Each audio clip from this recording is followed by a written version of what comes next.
오늘은 가상칠언 강의 네 번째 시간입니다. 제4원 엘리 엘리 라마 사박다니. 마태복음 27장 46절입니다. 제9시쯤에 예수께서 크게 소리질러 가라사대 엘리 엘리 라마 사박다니 하시니 이는 곧 나의 하나님 나의 하나님 어찌하여 나를 버리셨나이까 하는 뜻이라. 또 구약 시편 22편 1절에도 내 하나님이여 내 하나님이여 어찌 나를 버리셨나이까 어찌 나를 멀리하여 돕지 아니하옵시며 내 신음하는 소리를 듣지 아니하시나이까. 이 두 구절들을 보면 언뜻 보면 예수님이 십자가 상에서 하신 말씀인데 겉의 뜻으로 문자의 뜻으로 보면 어떤 왜 내가 죽어야 됩니까? 이렇게 원망하는 소리, 하나님 아버지를 원망하는 소리 같이 그렇게 느껴지기도 하고, 그래서 우리가 이 구절을 읽을 때 그냥 안타깝다라는 그런 생각을 할 때가 많이 있었죠. 문자적으로 볼 때는 그렇다는 얘기죠. 그러나 십자가상에서 하셨던 말씀이든 어떤 스토리든 어떤 사건이든 성경에 나오는 모든 이야기들은 전부 진리를 표현해주고 나타내주는 것들입니다. 그러니까 이것도 어떤 영적인 뜻이 있겠죠. 그러니까 지금 여기에 있는 모든 단어들의 조합을 볼 필요도 있고 전체적인 뜻을 살펴볼 필요도 있다는 거죠. 그러니까 전체적으로 보면 어찌하여 나를 버리시나이까라는 원망의 소리가 아니라 어째서 내 육적이고 첫 번째 것 장자 첫 번째 것을 왜 내가 가지고 죽어야 되는지 그것을 저들로 하여금 알게 해 주십시오 라는 그런 뜻이 내포되어 있는 거죠. 하나씩 살펴보면 제9시 즈음에 이렇게 되어 있죠. 시간도 그냥 나오는 게 아니겠죠. 개인적인 우리에게 적용을 할 것 같으면 제9시 즈음에 그건 예수님의 십자가의 죽음이 시간이 왔다는 거죠. 12시부터 못 박혀서 고통을 당하시다가 오후 3시쯤 돼서 3시, 9시니까 3시죠. 그때 죽는 시간까지 정확하게 성경이 예언되어 있으니까 말이죠. 9시쯤에, 그러니까 넷째 날, 제4원이니까 넷째 날에 속해요. 넷째 날은 광야 끝자락에서 주님이 육으로 버려지는 시대입니다. 주님이 육으로 버려지고 1세대는 광에서 다 죽는 것이죠. 그러니까 육신의 생각은 다 죽어지고 영으로 바꿔지는 때, 그때를 표현해주고 있는 거죠. 제9시쯤에. 누구든지 이 9시쯤에가 와야 돼요.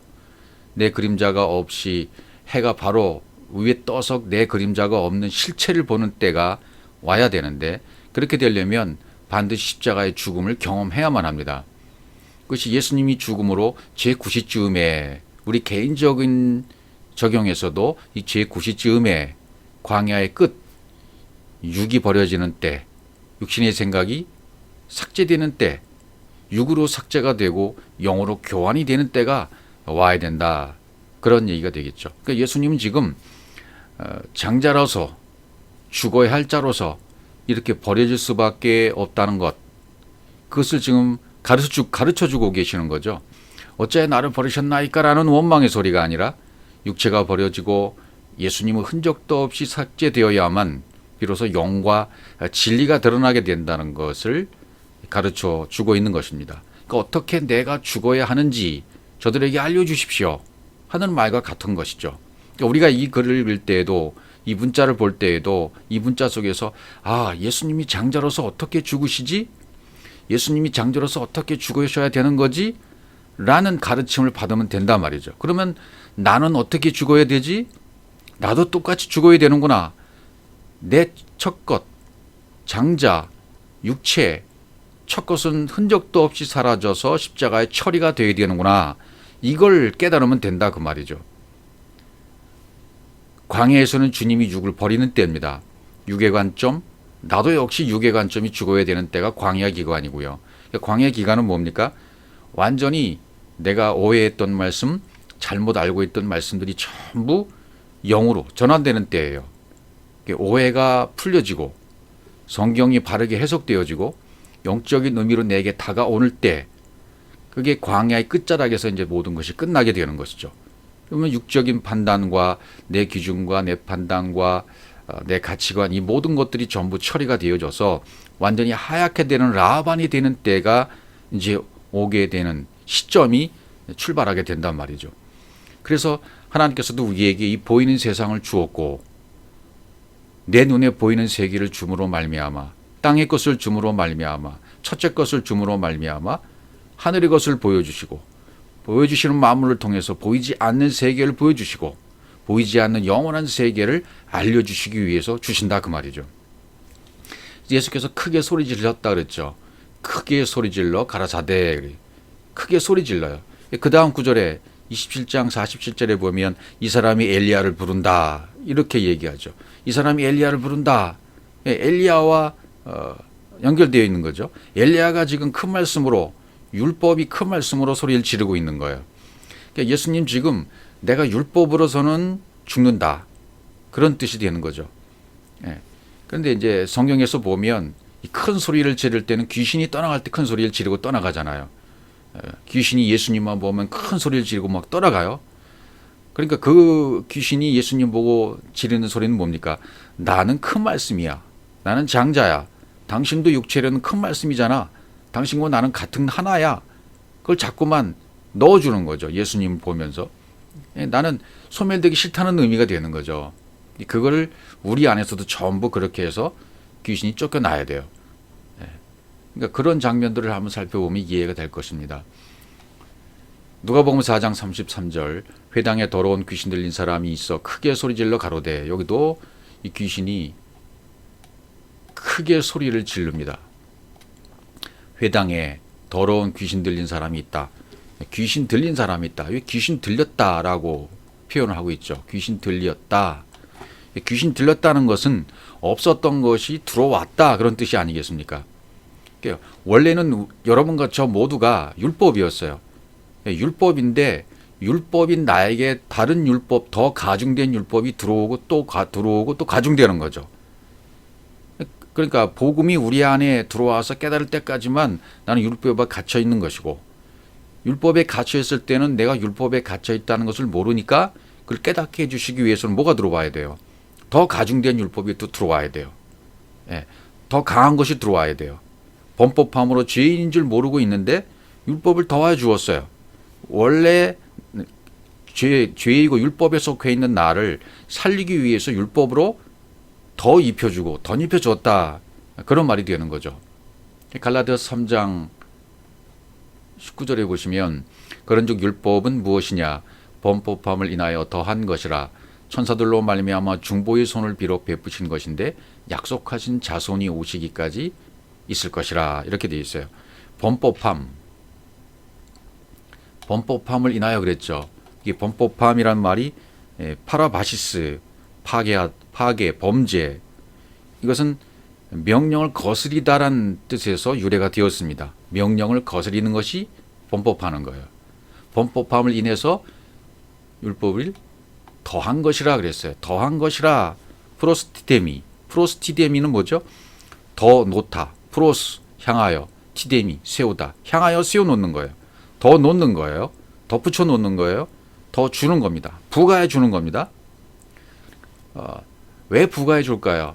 율법인데 율법의 범법함을 깨닫지 못하고 있으니까 더해 주심으로 말미암아 그걸 깨닫게 해주기 위해서. 그래서 천사들로 말미암아 중보의 손을 베푸신 것인데 중보 메시테스 화해자죠. 중보의 손을 빌어 베푸신 것이다. 화해자의 손을 빌어 베푸셨다. 디아타소 베푸셨다. 디아타소 철저하게 정리하다. 제정하다. 지정하다라는 그런 뜻이 있습니다. 화해자의 손을 빌어서 철저하게 정돈하시는 거죠. 내 안을. 그래서 약속하신 자손이 오시기까지 그렇게 있을 것이다. 율법이 있다. 약속하신 자손. 자손이 뭡니까? 스펠마. 뿌려진 것. 씨를 얘기해. 자손은 씨를 얘기합니다. 씨. 씨나 자손이나 같은 말이에요. 자손. 씨가 오시기까지. 약속하신 자신 예수 그리스도가 오시기까지. 복음이 내 안에 들어오기 전까지 이 율법은 내 안에서 명령을 거스리면서 있는 상태로 있는 것이죠. 그분이 오면 철저하게 정돈이 되고 정리가 돼서 이 화해자의 손을 빌어서 중보자의 손을 빌어서 정리, 화평, 재정, 지정이 되어버리는 것이죠. 자, 그러니까 율법을 이렇게 덧입혀 준 것은 귀신이 들렸다는 거예요. 예. 다시 이 율법을 덧입혀 줬다, 더해졌다라는 것은 귀신이 들어왔다.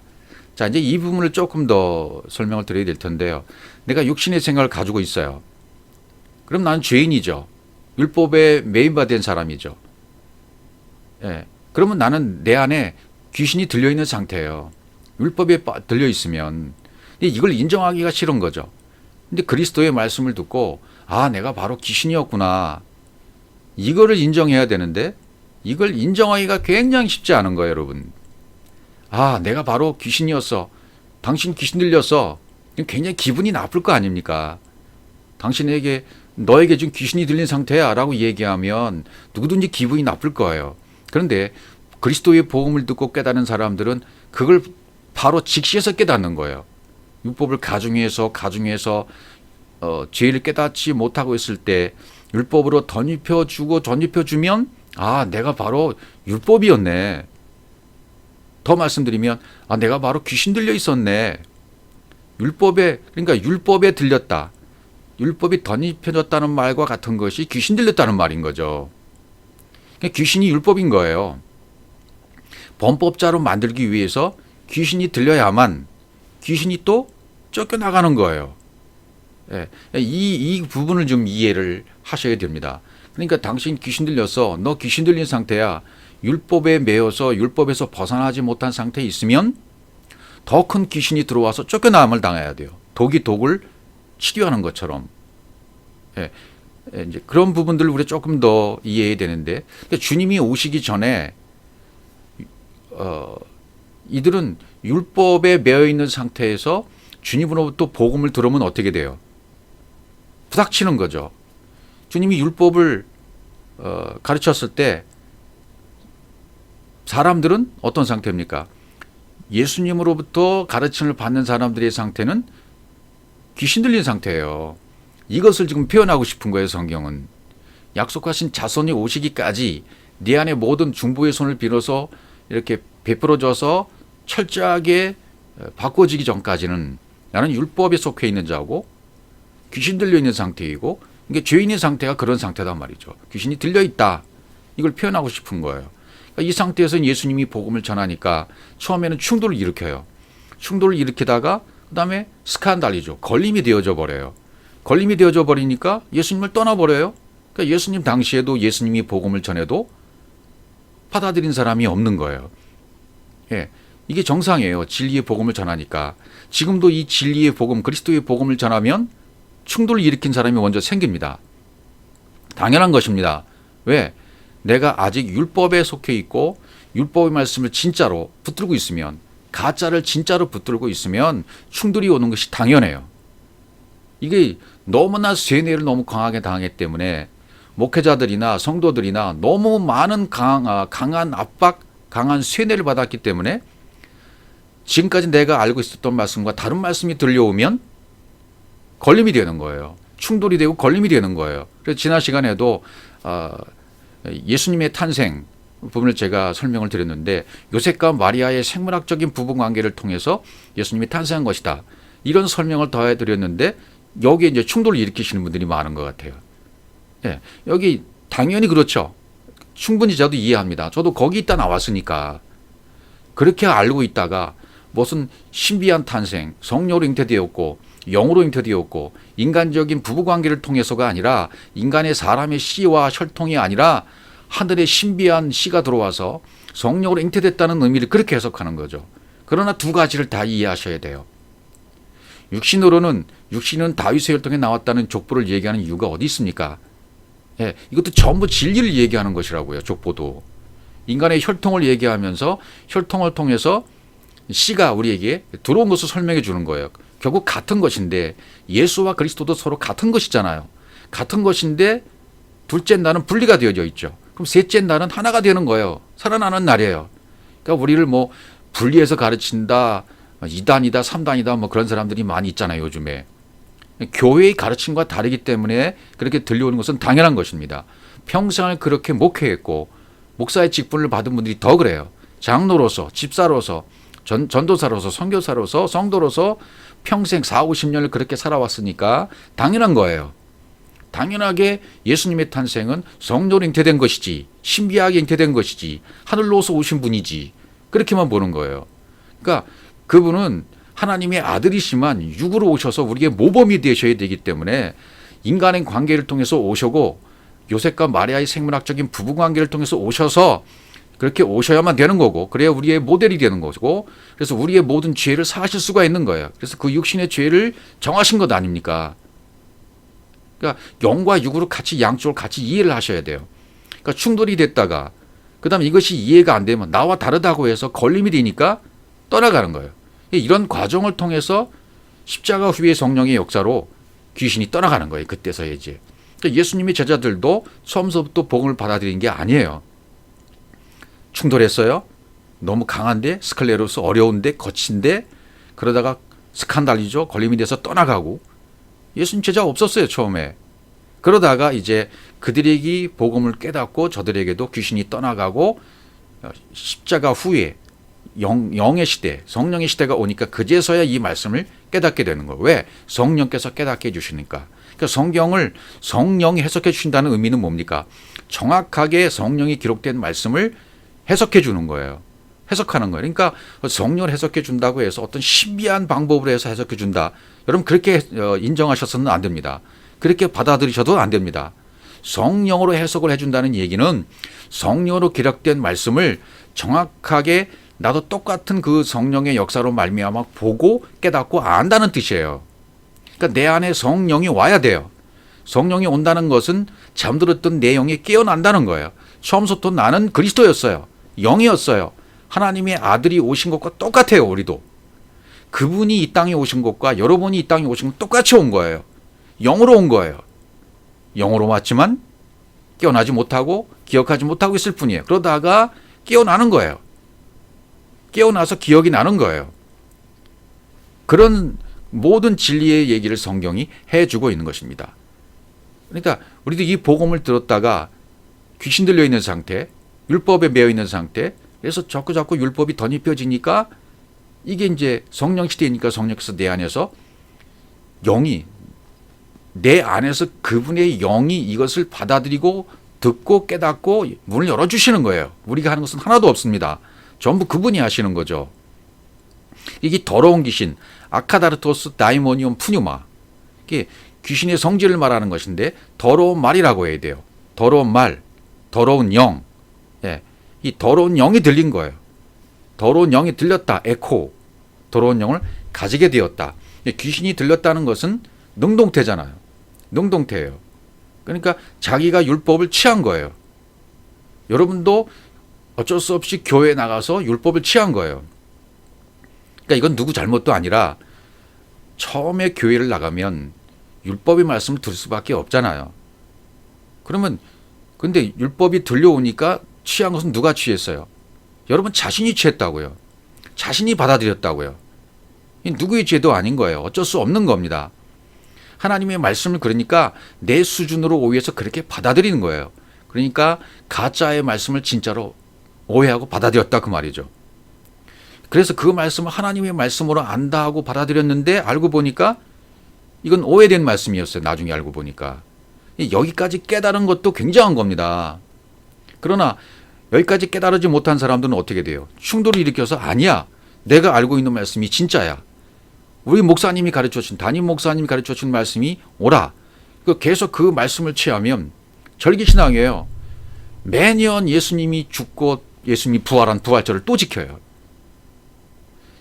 예수 부활은 없어요. 그리스도의 부활이라고 그래야 돼요. 왜? 원래의 상태로 되돌아가는 것이니까 그리스도의 부활이 맞는 거예요. 예수의 부활이라는 말은 예수 부활이라는 말은 성경에 있지도 않습니다. 진리상으로 맞지도 않습니다. 앞뒤가. 그리스도의 부활이라고 해 맞는 거예요. 왜? 원래 그리스도였던 분이 그리스도로 돌아가는 것이 부활이에요. 그러니까 몸이 이렇게 변화되는 그런 부활. 물론 예수님으로서는 하나님의 아들로서는 당연한 것입니다. 그렇게 할 수 있습니다. 그러나 우리에게 깨달을 때에는 몸의 부활이라는 것보다도 성경 66권이 죽어있는 말씀들이 하나님의 영이 와서 그 말씀으로 말씀이 풀려서 해석되어지는 것, 그걸 부활이라고 말하는 거죠. 내 영이 가짜 것을 붙들고 있던 율법의 상태에 있다가 귀신 들려 있다가 영이 깨어나서 그리스도로 전환되어지면, 영으로 돌아가면 그게 부활인 것입니다. 그런 의미에서의 부활로 이해를 하셔야 돼요. 그러니까 이것은 전적으로 하나님의 말씀으로 알고 처음에 율법을 취했을 때 전적으로 내 책임이에요. 능동태니까. 내가 취했기 때문에 내 소유로 들어온 거예요. 그러니까 하와가 눈이 육신의 눈이기에 선악과로 보이는 거예요. 영적인 눈이 없으면 하나님의 말씀이 육신적 차원으로 밖에 들릴 수가 없는 거죠. 예, 우리 영적인 눈이 우리에도 처음부터 없었기 때문에, 그것이 깨달아지지 않았기 때문에, 잠자고 있었기 때문에, 영이 내 육이 이 땅에 내 영이 영으로, 하나님의 영으로 부어져서, 하나님의 영으로 부어졌다는 얘기는 뭡니까? 하나님과 똑같은 영이 내 속에 들어온 거예요. 그래서 이 땅에 보내신 거예요. 육체를 입고. 인카네이션 하신 예수님과 똑같이 온 거예요. 우리도. 이것도 못 믿으면 충돌이 일어나는 거죠. 이제. 그러니까 시간이 지나면, 때가 되면 깨달을 때가 온 거예요. 누구든지 오게 되어 있어요. 하나님 모든 사람이 그런 기회를 주시기 때문에. 예. 그러니까 제가 무엇 때문에 이렇게 시간을 내서 몇 시간씩 연구를 하고 일을 하면서 하루하루 일하고 또 이걸 정리하고 녹화하고 이걸 왜 하고 있겠습니까? 너무 안타까우니까. 이게 복음이고 생명나무를 생명나무로 봐야 되는데 생명나무를 생명나무로 볼 수 있는 눈이 없기 때문에, 나무는 에덴 동산에 하나입니다. 두 나무가 있는 게 아니에요. 처음부터 한 나무인데 그 나무로 볼 수 있는 영적인 눈이 없기 때문에, 생명나무로 볼 수 있는 눈이 없기 때문에 선악과로 보고 선악과로 취한 것뿐이에요. 그래서 따먹은 거예요. 능동태입니다. 자기가 먹은 겁니다. 창세기 3장 6절로 가보세요. 여자가 그 나무를 본즉 먹음직도 하고 보암직도 하고 지혜롭게 할 만큼 탐스럽기도 한 나무인지라. 여자가 그 실과를 따먹고 자기와 함께한 남편에게 주매 그도 먹은지라 이렇게 돼 있어요. 먹음직, 육신의 정욕, 이건 세 가지 정욕이잖아요. 먹음직, 육신의 정욕, 보암직, 안목의 정욕, 지혜롭게 할 만큼 탐스러운 나무, 이생의 자랑, 이런 나무를 얘기하는 거죠. 하와가 따먹고 그 실과를 따먹었어요. 여자가 따먹은 것은 당연하죠. 그런데 함께한 남편 아담은 누구예요? 아담은 그리스도를 상징하잖아요. 하와는 우리들이고 아담은 그리스도를 상징해요. 그런데 왜 그런 질문이 생기잖아요. 여러분들도. 왜 아담이 그것을 받아 먹었을까? 그리스도를 상징하는 남편, 씨 있는 남편, 아내로, 우리로 말하면 아내로, 씨 있는 남자, 그리스도, 이분이 왜 여자가, 깨닫지 못한 여자가 준 실과를 같이 따먹느냐 말이에요. 영적인 눈이 열리지 못해서 생명나무를 선악과로 본 그 여자가 따먹은 그 열매를 왜 똑같이 따먹느냐 말이죠. 그건 왜 그럴까요? 그건 이유가 있어요. 표면적 율법이 되어주시는 거죠. 인카네이션 한 거나 똑같아요. 표면적 율법이 되어주셔서 함께 죽어주시기 위해서 그걸 받아 먹으시는 거예요. 예. 인카네이션 한 거나 똑같아요. 그리스도가 육의 몸을 입고 이 땅에 오신 것과 똑같다고 말이죠. 십자가에서 다 처리하기 위해서, 내 것까지, 여러분 것까지 처리하기 위해서 받아 먹으신 거예요. 그러니까 우리가 따먹은 표면적인 말씀을 예수 그리스도께서 자신이 가져다가 십자가에서 처리하기 위해서 받아 먹은 거죠. 그러니까 우리에게 성령으로 오셔서 우리 눈을 열어서 깨닫게 해주셔요. 그분이. 그 순간 우리가 놀라게 되는 것이고, 내 안에 잘못된 말씀이 놀라는 순간 귀신이 떠나게 되는 것이죠. 그래서 크게 소리질러 가로되 아나클리조 포네 메가스, 크게 소리 지른다, 그렇게 되어 있는 거예요. 성경에. 여기도 이제 크게 소리 질러 또 한번 보죠. 마가복음 1장 26절. 더러운 귀신이 그 사람으로 격려를 일으키게 하고 큰 소리를 지르며 나오는지라. 큰 소리, 더러운 귀신이 어떻게 하면 나가요? 큰 소리를 지르며 나온다, 이렇게 되어 있어요. 옛날 이걸 성경을 문자적으로 볼 때는 겉에 하나님, 밖에 하나님을 섬길 때에는 귀신이 들린 사람이 있다, 그렇게 믿어지기 때문에, 귀신을 존재로 보기 때문에, 귀신을 존재로 보면 그걸 신으로 인정해 버리는 경우가 되어져요. 그러니까 사단론, 귀신론, 마귀론도 잘못된 경우가 많았죠. 원래부터 잘못된 거죠. 저도 그렇게 알았으니까. 그리고 영성사역을 하면서 귀신 축출을 하고 방언, 통역, 예언, 신유 저도 다 했었어요. 9가지 은사를. 귀신의 존재를 인정했단 말이죠. 하나님 계시고 귀신도 인정한다 하면 다른 신을 두지 말라는 첫 계명이 위배되는 거 아닙니까? 귀신을 또 신으로 인정하게 되는 것이니까. 그러나 귀신은 뭐예요? 귀신은 존재로 보는 게 아니에요. 귀신은 존재가 아닙니다. 천국과 지옥도 장소적으로 보는 천국과 지옥이 아니고 귀신도 존재적으로 보는 귀신이 아닙니다. 내 안에 율법이 들어와서 내 안에 말씀을 오해하게 하고 율법의 말씀을 진짜 말씀으로 받아들인 거죠. 그 상태가 귀신 들린 상태란 말이죠. 그래서 이 더러운 귀신 들린 사람을 어떻게 쫓아내나 보십시오. 이걸 우리 안에 이루어진 일들을 지금 설명하고 계시는 거예요. 이렇게 된다는 것을. 큰 소리를 지르면 나왔다 여기도 돼 있죠. 마가복음 1장 26절도 여기도 큰 소리. 또 마가복음 5장 7절 여기도 큰 소리로 부르짖어 가로되 지극히 높으신 하나님의 아들 예수여 나와 당신과 무슨 상관이 있나이까온컨대 하나님 앞에 맹세하고 나를 괴롭게 하면 앞서서 하니 이렇게 되어졌어요. 또 사도행전도 보시면 8장 7절 많은 사람에게 붙었던 더러운 귀신들이 크게 소리를 지르며 나가고 여기도 크게 소리를 지르며 나가고 또 많은 중풍병자 안진병에 나갔다. 그러니까 예수님 오늘은 귀신을 쫓고 내일은 병을 고치잖아요. 그러니까 첫째 날은 귀신을 쫓는 날이에요. 오늘은 귀신을 쫓아야 돼요. 내게도 마찬가지로 오늘은 귀신을 쫓는 날, 내일은 중풍병자와 안진병이 병을 고치는 날, 셋째 날은 완전해지는 거죠. 이게 3일길이라는 얘기죠. 세 번째 단계로 완성돼 나가는 방법이에요. 성경이. 그러니까 많은 사람에게 붙었던 더러운 귀신들이 이렇게 돼 있잖아요.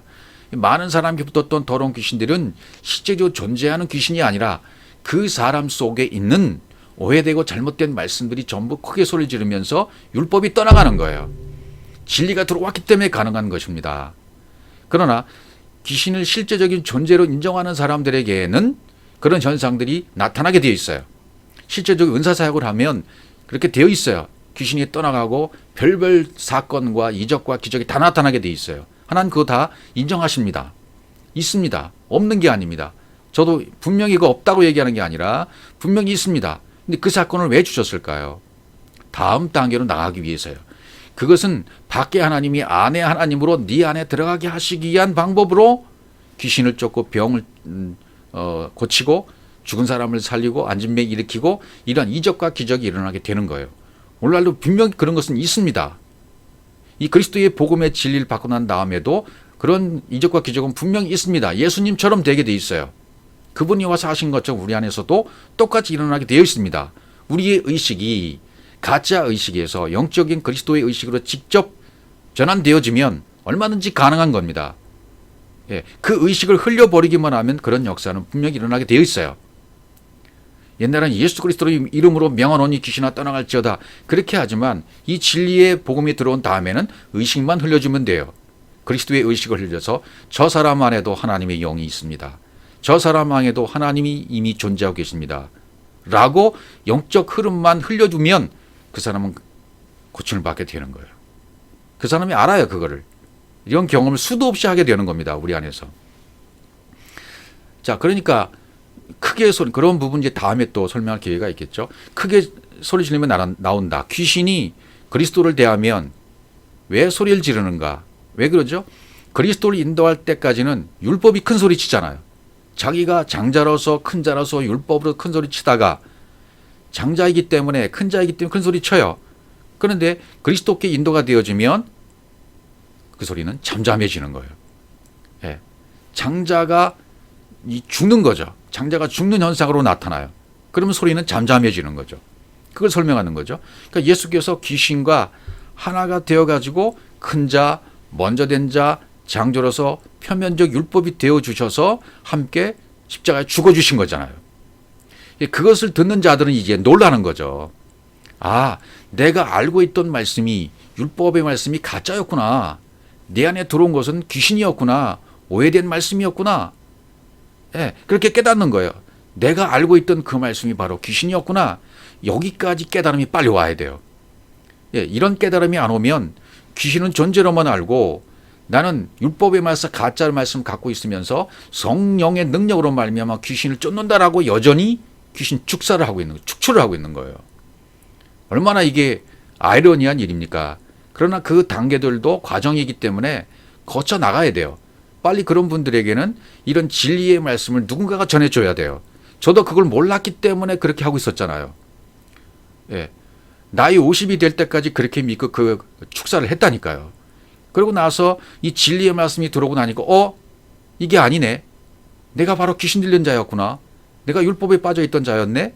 라고 깨닫고 나서 돌이키고 나니까 이게 이제 들려오는 거예요. 이게 이해가 가는 거예요, 이제. 그리고 그런 이해가 되기까지는 그냥은 안 되니까 하나님이 별별 수치와 모욕과 모든 것을 다 당하게 하는 거예요. 하나님이 보내신 석수가 그래서 사건이 많은 거예요. 일이 많은 거예요. 수치를 당하게 하시는 거예요. 왜? 너는 도대체가 이 방법이 아니면 너무 고질적이고 고집이 세서 체질이 너무나 센 율법의 귀신이 들렸기 때문에 너는 이런 방법이 아니면 안 돼. 라고 그분이 하시는 방법이 병을 들게 하거나 사건에 걸리게 하거나 치욕을 당하게 하거나 망하게 하거나 그 방법을 택한다 그 말입니다. 그렇게 하지 않으면 내 고질적인 병폐의 고집이 꺾여지지 않으니까 하나님은 그 방법을 통해서 귀신을 쫓아내시는 거예요. 그 말씀을 들은 다음에 이제 깨닫고 보니까 내가 귀신이었네. 내가 바로 그 율법에 속한 자였구나. 예수님이 이 땅에 오실 때 바알세불을 쫓아낸다는 얘기가 그것이었구나. 그분이 귀신과 똑같은 상태로 이 땅에 오셔서 강도의 모습으로 오셔서 내 안에 있는 모든 율법을 도적질해 가셨구나. 내 안에 있는 귀신을 다 쫓아주셨구나. 그분이 귀신으로 오셔서 귀신인 나를 쫓아주셨구나. 강한 귀신으로 오셔서 바알세불로 오셔서 나를 쫓아주셨구나. 그래서 주님의 죽음은 세상 임금으로 죽여주신 거예요. 세상 임금으로 죽어주셨고 율법으로서 죽어주셨고 귀신으로서 죽어주셨고 마귀로서 죽어주신 거예요. 죄인으로서 죽어주신 거다 그 말이죠. 자, 그러면 귀신이 나갈 때 현상을 한번 보세요. 어떻게 하고 나가나. 여러분과 제 안에서도 이런 현상이 있고 나갔습니다. 그러면 한번 유추해보시고 생각해 보세요. 귀신이 나갈 때 현상. 누가복음 9장 39절부터 먼저 보죠. 귀신이 저를 잡아 졸지에 부르짖게 하고, 여기 나와 있죠. 졸지에 갑자기 부르짖는다. 경련을 일으킨다. 거품을 흘린다. 심히 상하게 한다. 그리고 겨우 떠나가나이다. 이렇게 설명하고 있어요. 자, 일단 여기 있는 걸 한번 살펴보고, 부르짖게 하고 경련을 일으키고 거품을 흘리고 심히 상하게 한다. 첫 번째 경련을 한번 보죠. 경련을 일으킨다. 스파라소. 이건 찢다라는 뜻이거든요. 경련을 일으킨다, 찢다. 이것은 이제 다음 구절에 또 보면 나오겠지만 시스파라스에서 왔어요. 조각 찢어버리다는 뜻이거든요. 이게 무슨 뜻이겠습니까? 여러분과 제 안에 있는 잘못된 말씀, 오해된 말씀들이 내 안에서 산산이 부서지고 조각나버리는 거예요. 경련을 일으키고 나간다는 것이. 그 다음에 심히 상하게 하고 겨우 떠나이다. 그 다음 구절 또 보세요.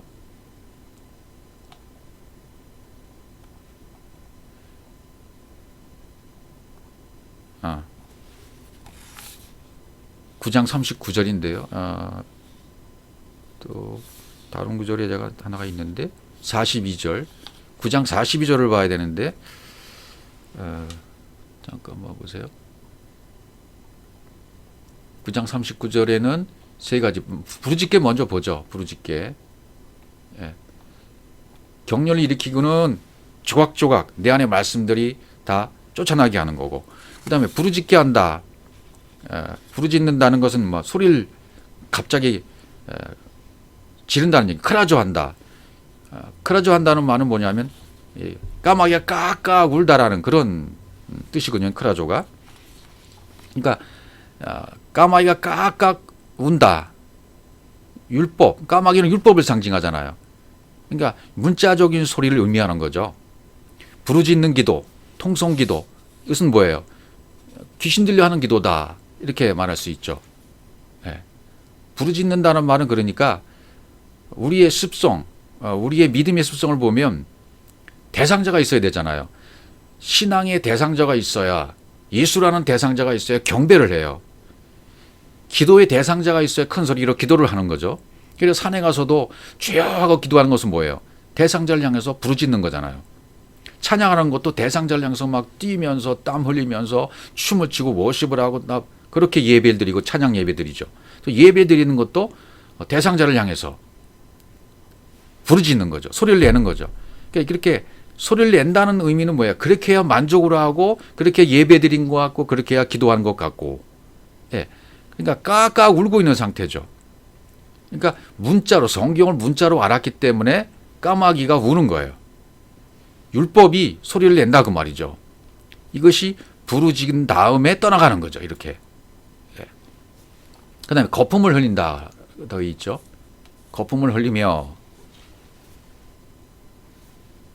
거품을 흘린다는 말은 아프로스, 겉의 것, 문자, 이 율법의 모든 것은 내용이 없는 거품일 수밖에 없어요. 왜? 속은 진리이지만 겉으로 볼 때는 거품이에요. 이게 잘못 알고 있는 말씀, 오해하고 있는 말씀, 이걸 붙잡고 내가 신앙생활하고 있다면 거품을 붙잡은 거예요. 그래서 대상자를 해서 막 쭉 외치고 통성기도하고 귀신 들려하는 이런 모습들, 이걸 당연시 여겼잖아요. 예. 그렇게 됐다면 거품을 붙잡은 게 되어지죠. 이 거품을 흘리는 것이 바로 진리를 깨닫는 거예요. 진리를 깨닫다는 것이 거품을 흘려야 된다는 것이죠. 깨달음이란 것이 무엇입니까? 영이 깨어나는 거잖아요. 이 생각의 소용돌이 이길 수 있는 사람은 아무도 없습니다. 이 생각을 딛고 솟아나는 것이 깨달음이에요. 내 생각, 육신의 판단, 이 생각의 세계, 생각의 소용돌이로 소리치는 이런 모든 세계를 벗어나서 솟아나는 것, 그 깨달음이에요. 영의 깨어남입니다.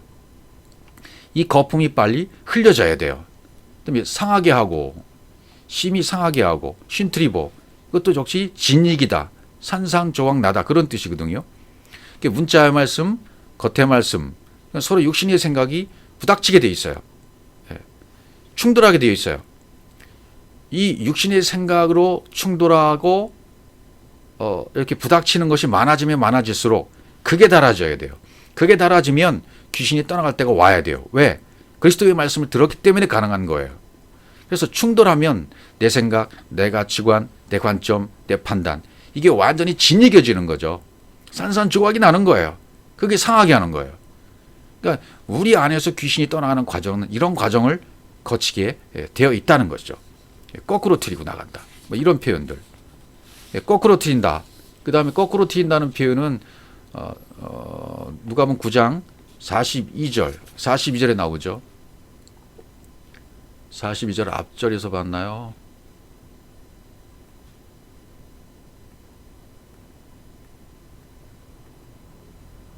(9장 42절) 제가 기록을 안 한 모양이네요.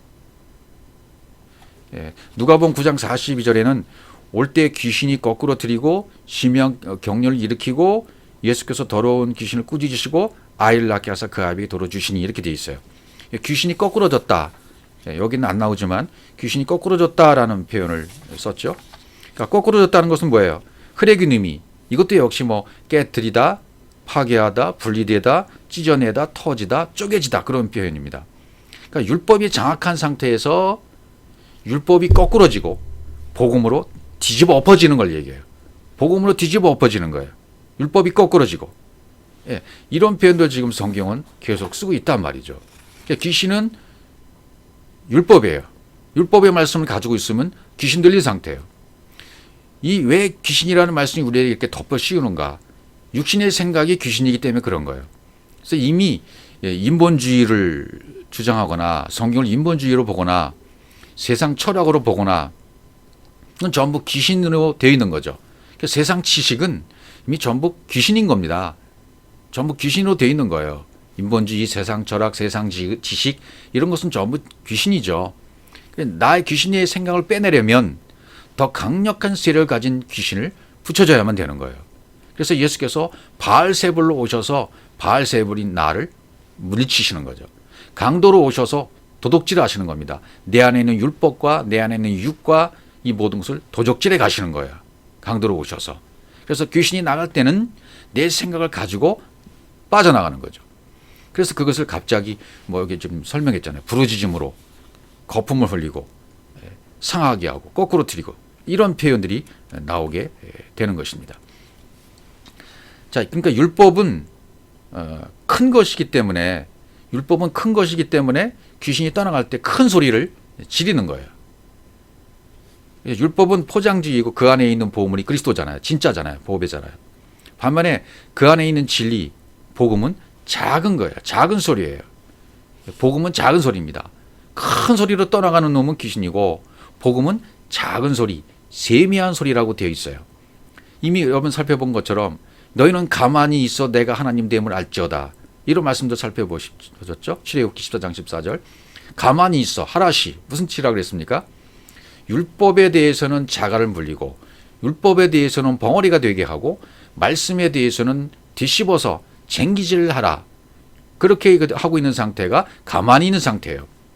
그렇게 가만히 있으면 하나님이 하나님 되심을 나타내는 거예요. 영이 깨어나는 거죠. 잠잠히 하나님만 바라라는 말씀도 잠잠히는 무슨 뜻이에요? 벙어리가 되다. 침묵을 지키다. 그런 뜻이거든요.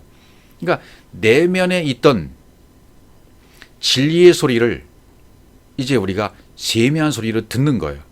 그 세미한 소리를 듣게 되게 되는데 어떤 소리를 듣게 되어집니까? 결론부터 말씀드리면 네가 바로 영이야. 내가 하나님과 똑같은 영인 그리스도의 영이야. 내가 바로 신인 것이야. 내가 바로 신의 성품에 참여하는 자이고 내가 지존자의 아들이고 내가 하나님의 아들인 거야. 아버지와 아들은 하나인 것처럼 아들인 너도 아버지와 하나인 거야. 아버지가 내 안에 아버지가. 그리스도와 아버지가 하나인 것처럼 너와 아버지도 하나인 거야.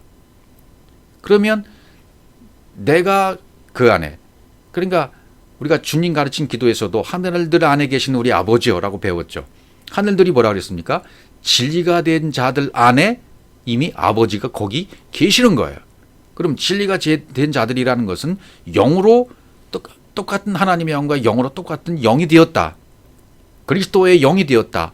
다시 말하면 그리스도가 되었다. 그런 뜻인 것입니다. 이게 작은 소리예요. 큰 소리는 귀신이고. 열왕기상 19장 11절. 자, 이 부분 한번 살펴보죠.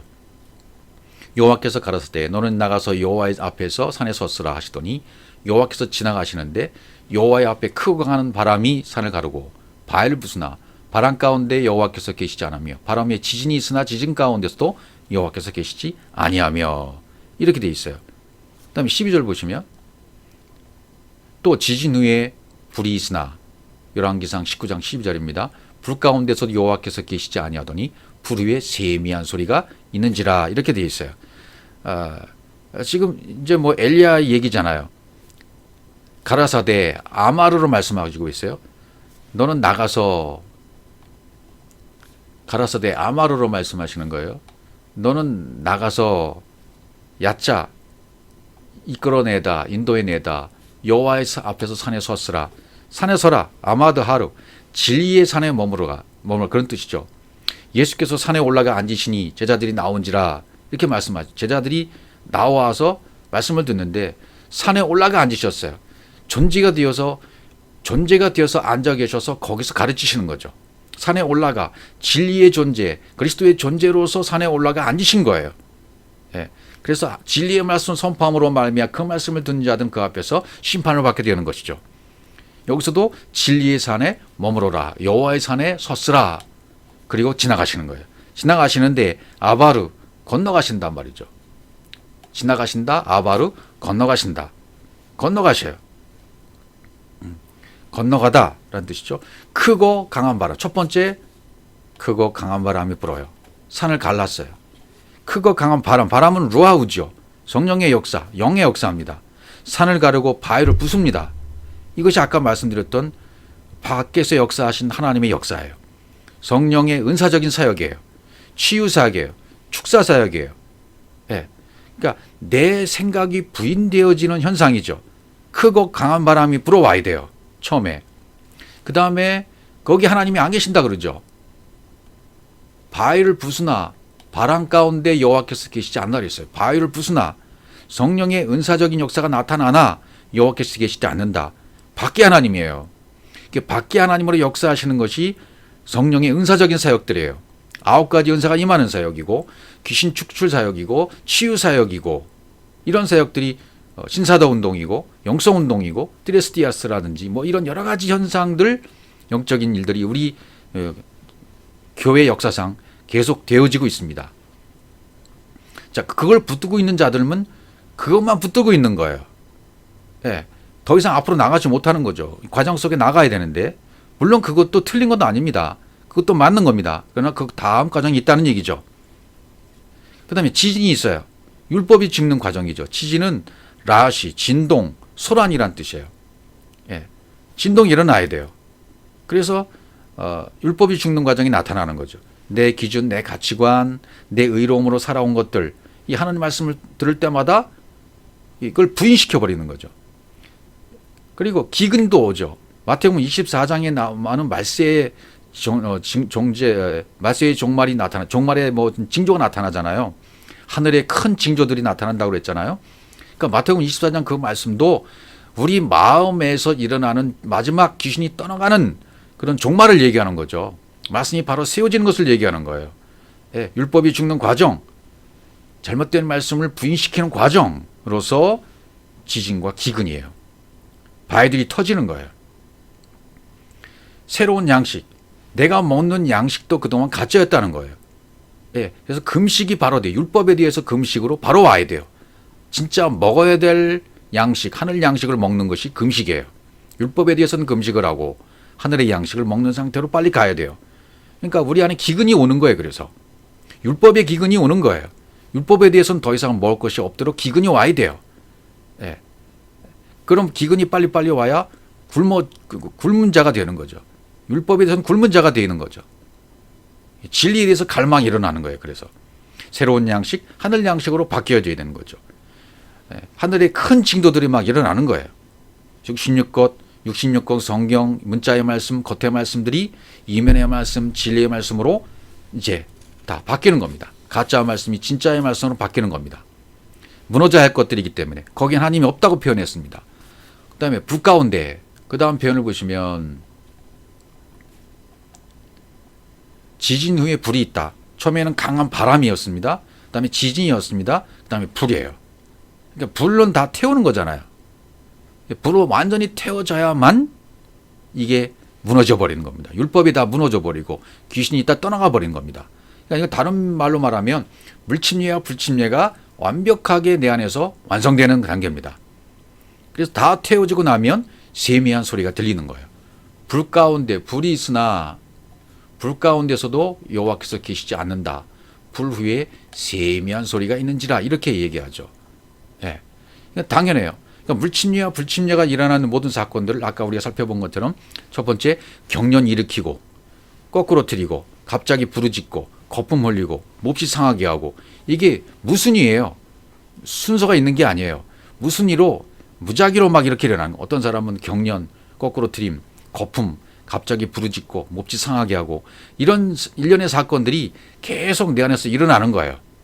그래서 갑자기 부르짖고 경련을 일으키고 거꾸로 들이고 거품 흘리면서 몹시 상하게 하면서 율법이 귀신이 다 떠나게 되는 겁니다. 그럼 물침례와 불침례로 완전히 다 타버리는 거죠. 완벽하게 타버려야만 더 이상 탈 재료가 없어야만 불이 없는 거죠. 불이 꺼지는 거죠. 그리고 불 다음에 세미한 소리가 있다 그 말이죠. 모세도 보십시오. 출애굽기에서 출애굽기 3장 2절에 보시면 거기 떨기나무에 불이 붙어 사라지지 않는다 그랬잖아요. 떨기나무에 불이 붙어서 사라지지 않는 것은 뭘 말하는 겁니까? 모세의 육신의 상태를 얘기하는 거예요. 모세에게는 아직도 불이 붙어서 탈 것이 아직 남아있다는 거예요. 더 이상 탈 소재가 남아있지 않아야 되는데 탈 소재가 남아있기 때문에 불이 사라지지 않는 거예요. 사라지다, 아칼, 먹다, 삼키다라고 되어 있어요. 내 안에 있는 육의 생각들이 다 타서 더 이상 탈 것이 없어진 상태가 되어야 돼요. 모세도 마찬가지고 우리도 마찬가지로 더 이상 육신으로 탈 재료가 떨어져야 돼요. 예, 육신의 기근이 와야 돼요. 육체의 기근이 와야 돼요. 완전히 불에 타버려야 된다 그 말이죠. 불침례로서 완전히 다 타고 나면 그제서야 세미한 음성이 들리는 것입니다. 세미한 소리, 가느다란 소리, 으스러진 소리, 이런 소리가 들린다. 그래서 거기 섰던 자 중 어떤 들이 듣고 가로되 이 사람이 엘리야를 부른다, 이렇게 말하잖아요. 거기 섰던 자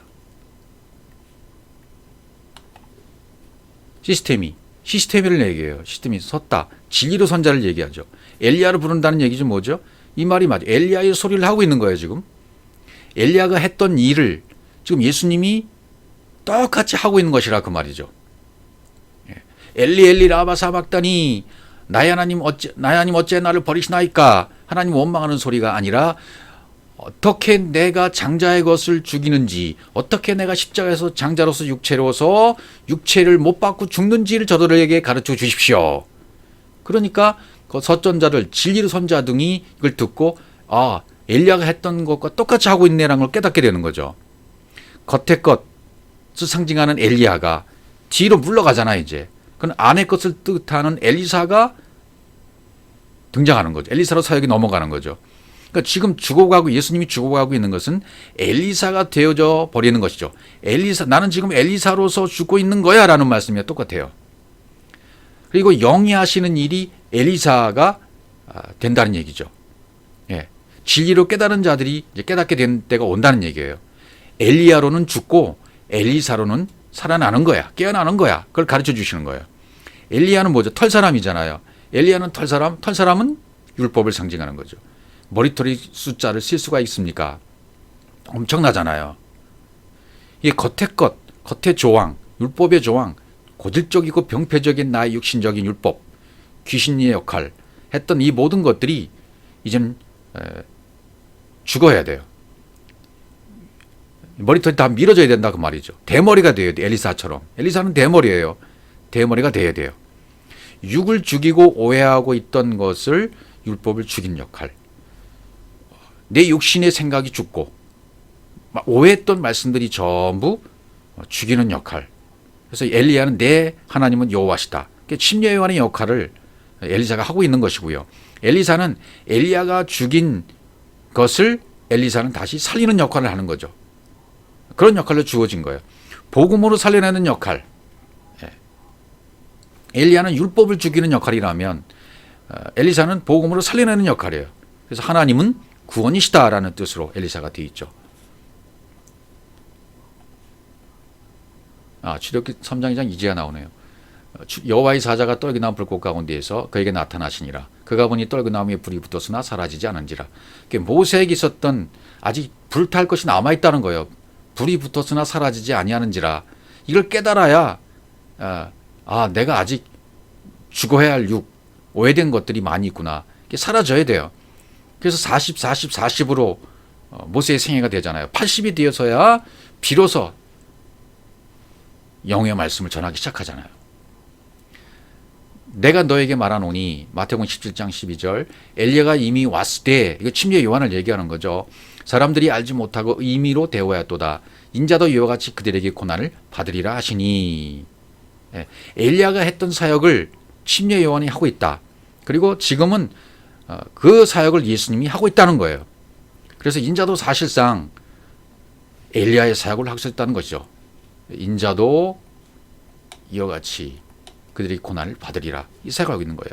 그러니까 그것이 겉의 것이 다 무너지는 사역이었다라고 지금 설명하고 계시는 거예요. 겉의 것이 뭐였죠? 장자, 육체, 성전, 장자, 예수, 육신의 생각, 밖에 하나님을 섬기던 일, 이것이 빨리 내 안에서 끝나져야 돼요. 전부 불에 타 없어져요. 물침례와 불침례가 다 완성돼야 돼요. 그래야 세미한 소리로서 바로 네가 하나님의 아들이야. 바로 내가 지존자의 아들이야. 내가 바로 신인 거야. 내가 하나님의 영과 똑같은 영으로 부어진 그리스도란 존재야. 영의 존재야 라고 세미한 소리를 들을 수 있단 말이죠. 그 소리가 내 안에서 있었어요. 내면에 감춰져 있었어요. 그것을 이제 세미한 소리로 듣는 거죠. 세미한 소리를 왜 못 들었습니까? 강한 고질적인 율법적이고 귀신적인 것들이 다 가로막고 있었기 때문에 잠자고 깨어나지 못했던 거예요. 그리스도의 말씀을 듣고 그것이 깨어나는 거죠. 그것을 듣고 큰 소리를 지르고 격렬을 일으키고 거꾸로 뛰고 거품을 흘리고 상하게 하고 떠나갔던 거죠. 그것이 내 안에서 있었던 사건들이었어요. 그래서 그렇게 아팠던 것이고 고통스러웠던 거예요. 전부 사라지게 된 거죠. 겉의 표적, 이적, 성령의 사역, 치유 사역, 귀신 축출, 신사도 운동, 영성 운동, 이것은 전부 밖에 하나님으로 역사한 거라고 했죠. 거기엔 분명히 응답도 있습니다. 치유도 있습니다. 현상도 보여집니다. 보이는 이적과 표적이 나타납니다. 방언, 통역, 예언, 신유 다 있습니다. 나타나지만 아직은 그 단계에서는 육체로만 겉으로만 알고 있는 상태입니다. 안으로 들어오라는 거예요. 네가 그리스도가 되라는 거예요. 영인 그리스도, 하나님의 영과 똑같은 영의 상태를 깨달으라는 거예요. 그게 그리스도의 초월적 의식으로 깨달아가는 상태에 있는 것입니다. 그렇게 깨달아지면 이 모든 것들은 과정이었던 거죠. 과정이었던 거예요. 그 과정을 겪고 나면 이 그리스도의 초월적 의식으로 바뀌어진 때까지 가게 된다 그 말이에요. 그래서 육체의 이 가치관으로만 이해하고 사용하고 있을 뿐이에요. 그들은 거기서 벗어나지 못한 분들은 계속 그걸 사용하는 거예요. 은사 사역하는 겁니다. 성령 사역하는 겁니다. 그러니까 교회들이 갈라지잖아요. 제자 훈련하는 교회, 영성 사역하는 거 교회, 귀신 축사하는 교회 갈라져요. 예. 그래서 자기 성향에 맞는 교회로 사람들은 찾아가게 되어 있어요. 그래서 자기가 좋아하는 목사님 다 다르게 된 거죠. 나는 이분을 좋아해. 난 이분이 진짜라고 생각해. 라고 그렇게 받아들이는 것 뿐이에요. 그러나 그것은 전부 뭐라고요? 밖의 것, 밖의 하나님, 육체의 상태로 보는 거죠. 예. 이게 안으로 들어와서 안으로 역사하신 영으로 깨어나야 돼요. 영으로 하나가 되어야 돼요. 영으로 연합이 되어야 돼요. 그래서 하늘들 안에 계시는 아버지가 이루어져야 돼요. 저가 내 안에, 내가 저 안에, 아버지가 아들 안에, 아들이 아버지 안에 똑같이 온전한 하나로 연합되어야 돼요. 아는 것과 믿는 것이 하나가 되어야 된다 그 말이죠. 여러분 영이 하나가 된다는 얘기가 뭡니까?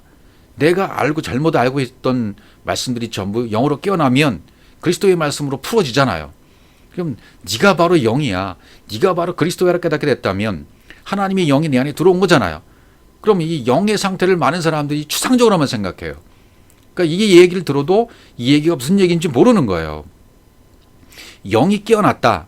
내 영이 하나님의 영과 똑같다. 그러면 창조주로서 하나님과 똑같이 창조의 역사에 참여했던 나인 거예요. 아담이었던 거예요. 그리스도였던 거예요. 성경을 보는 눈이 이제는 바뀌어지는 거예요. 풀어지는 거예요. 문자를 보는 겉사람이 이제는 속사람으로 영으로 보는 거예요. 그분과 똑같은 입장에서 본다. 그분과 똑같은 입장에서 성경이 풀어진다는 뜻이에요. 이것이 성령으로 풀어진다는 얘기가 성경이 뭐예요? 내가 영이 되었으면 내가 하나님이 된 거잖아요. 신이 된 거잖아요. 그리스도의 초월적인 의식을 가진 사람이 된 거지 않습니까? 그러면 성경 66권 문자의 말씀이 영으로 풀어지는 거예요. 이게 성령으로 해석한다는 말씀이 바로 이런 뜻입니다. 영이 되었다는 것을 깨닫는 데부터 시작되는 거예요. 그래서 아까 엘리야 얘기를 좀 더 계속 보시면 열왕기하 2장 9절에 건너매 엘리야가 엘리사에게 이르되 나를 네게서 취하시기 전에 내가 내게 어떻게 할 것을 구하라. 엘리사가 가로되 당신의 영감이 갑절에 난 내게 있기를 권하이다. 이렇게 얘기해요. 갑절의 영감. 이것도 사람들이 많이 오해하잖아요. 갑절의 영감. 그러니까 가로되 내가 어려운 일을 구하노다. 그러나 나를 네게서 취하시는 것을 내가 보면 그 일이 네게 이르러니와 그렇지 않으면 이루지 아니하리라. 취하시는 것을 보면, 그래서 보는 것을 우리가 네 가지로 우리가 봤잖아요. 육의 눈으로 보는 거, 보여줘서 보는 거, 보는 훈련을 통해서 호라화하는 단계까지 우리가 그런 공부를 했습니다. 육적인 눈에서 영적인 눈으로 보는 호라호. 네가 나를 호라화했구나. 네가 나를 이제 알았구나. 이제 내가 나와 하나가 된 줄 이제야 깨달았구나. 그게 호라호래요. 그게 보는 거예요. 영으로 보는 상태예요. 예. 옵타노마이는 육으로만 보는 거잖아요. 예. 그러나 그런 블레포 보는 훈련을 계속함으로 말미암아 호라호가 되는 거 아니겠습니까? 호라호 상태까지 이제 가야 돼요. 영으로 보는 상태까지. 예. 그걸 보면 이 일이 네게서 이루게 될 것이다. 영감을 배로 받게 될 것이다. 그러니까 엘리야는 율법, 엘리사는 진리, 복음을 상징하지 않습니까? 엘리야는 그러니까 예수를 말하는 것이고 엘리사는 그리스도를 나타내는 거죠. 그러니까 여러분과 저에게서 엘리야가 승천에 올라가야 돼요. 내가 엘리사로서 갑절의 영감이 임하려면 엘리사가 승천해서 올라가야 돼요. 내가 죄인이구나라고 깨닫게 되어지면 그때 엘리사가 승천에 올라가는 거예요. 아, 내가 귀신이었구나. 내가 율법에 갇혀 있었네.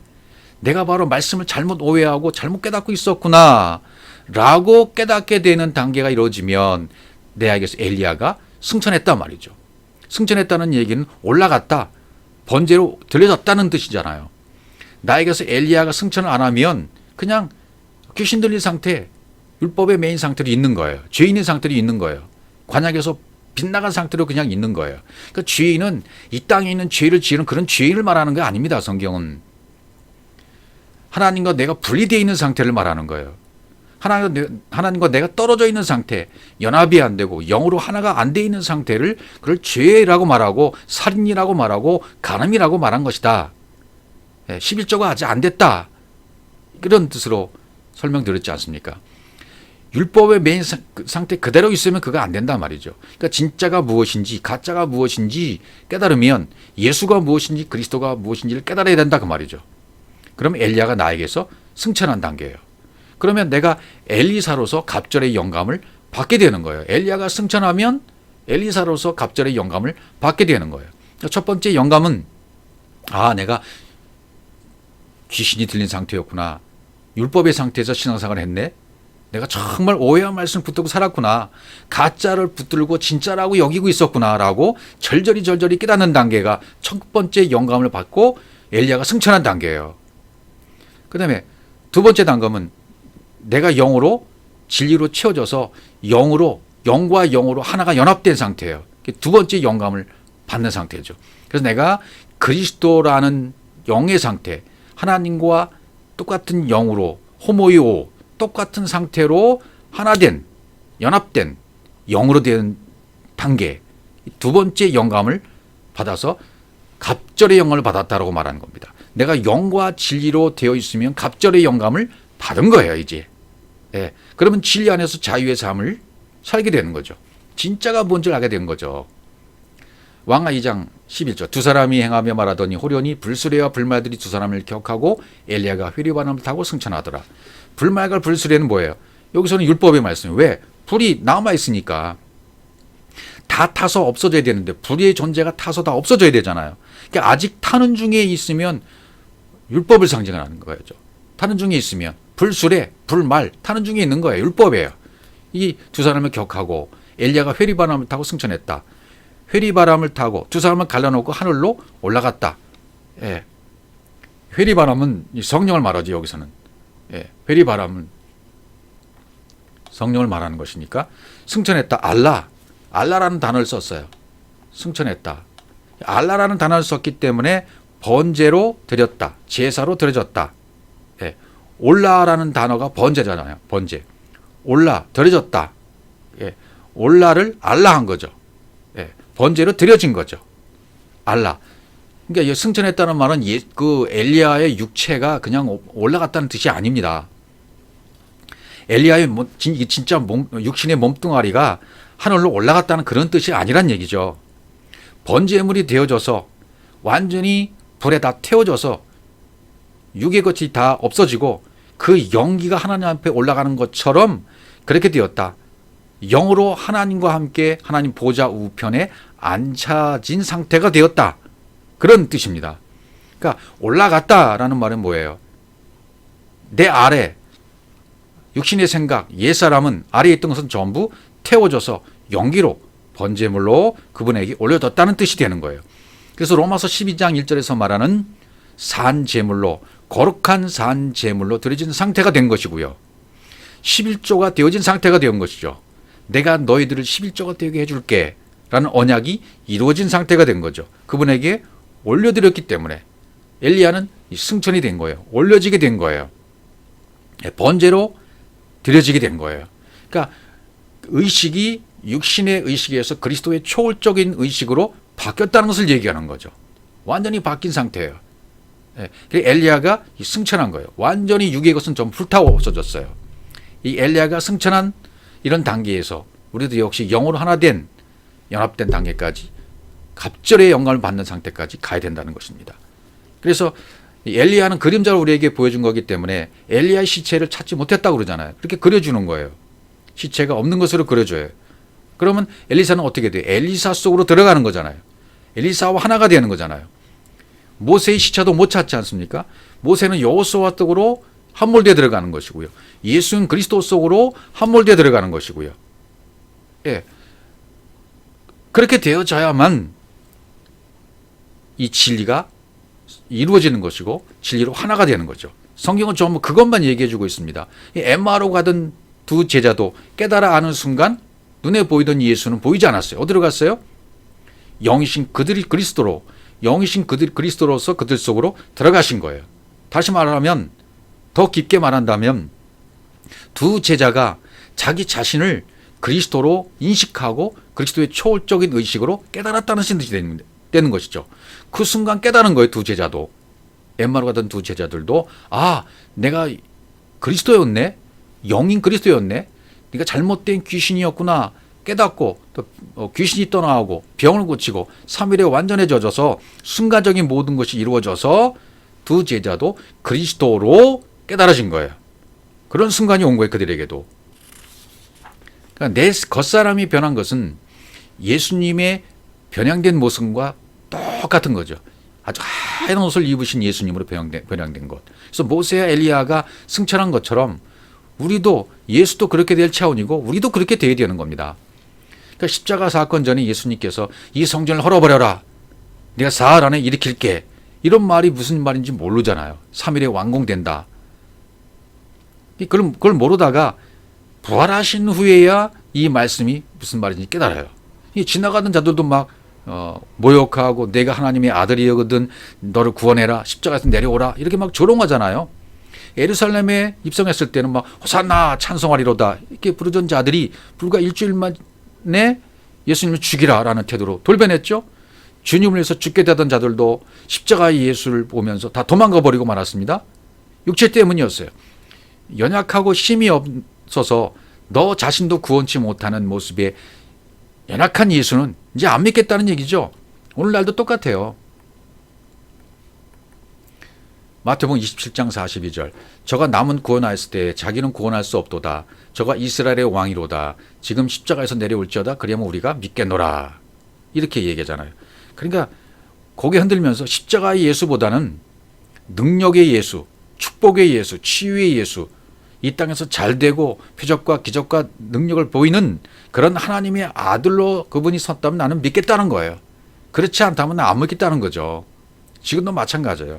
그러나 오늘 주시는 말씀은 마태복음 27장 46절에서 나의 하나님 어째 나를 버리시나이까 엘리 엘리 라아바 사막단이라고 부르짖은 십자가상의 이 네 번째 이 말씀을 통해서는 장자 첫것 예수로서 내가 어떻게 죽어야 되는지를 저들에게 알려주십시오라는 뜻이죠. 오늘날 나를 위한 말씀이에요. 내가 어떻게 죽어야 되는지, 내가 무엇을 죽여야 되는지 그것을 가르쳐 주시는 말씀입니다. 첫 것을 패하고 둘째 것을 세워지는 그런 말씀이다 그 말이죠. 그러니까 엘리야가 내 안에서 승천하고 가짜 잘못되고 오해했던 말씀들이 엘리야로 승천해버리고 그 다음에 영이신 하나님과 똑같은 영으로 연합되어지는 하나가 되어지는 영과 진리가 되어지는 둘째 영광까지 이런 영과 진리의 갑절의 영광을 받는 그런 상태까지 가라는 그런 말씀으로 오늘 이 말씀을 주신 것입니다. 그래서 버리셨나이까 엘리 엘리 라바 사막다니 어찌하여 나를 버리셨나이까 버리셨나이까 뭐야 카탈레이포 엔 카탈레이포 완전히 뒤로 남겨진 거죠. 남기는 거죠. 또 카탈레이포는 버리다는 뜻입니다. 남겨두다 카타에다 레이포 결핍하다 부족하다 실패하다. 그러니까 이게 완전히 버리셨다는 표현은 첫 돌판이 끼워져야 됩니다. 보이는 세상 것, 첫 것, 1세대의 것, 육신의 생각, 엘리야, 예수 이것은 완전히 버려져야 됩니다. 깨져야 됩니다. 완전히 뒤로 물러가야 됩니다. 삭제되어야 됩니다. 성경은 모두 이 진리만을 말하고 있다는 뜻입니다.